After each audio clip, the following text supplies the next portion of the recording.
કેન્દ્ર સરકાર દ્વારા જીએસટીના સ્લેબમાં ફેરફાર કરવામાં આવ્યા છે, ત્યારે ભુજ ચેમ્બર ઓફ કોમર્સ તથા ઇન્ડસ્ટ્રીઝના પ્રમુખે સરકારના નિર્ણયને આવકાર્યો હતો અને જણાવ્યું હતું કે આ ફેરફારથી વેપારીઓને અને સાથે જ સામાન્ય નાગરિકોને ફાયદો થશે।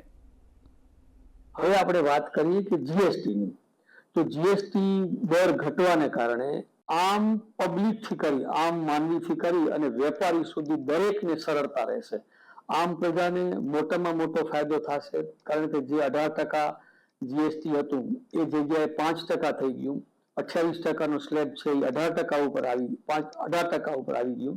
તો એના કારણે વાહનોથી માંડી અને દરેક વસ્તુ ને ભાવ ઘટવાથી જીવન જરૂરી વસ્તુની સાથે સાથે જે જીવન જરૂરી 33 દવાઓ જે છે એને 0 જીએસટી કરી નાખવામાં આવ્યું। તો એના કારણે પણ લોકોને ફાયદો થશે। તાજેતરમાં સરકાર દ્વારા વીમામાં વ્યક્તિગત મેડિક્લેમ તેમજ લાઈફની પોલિસીમાં જે જીએસટીનો સ્લેબ 18% હતો એ શૂન્ય કરવામાં આવ્યો છે।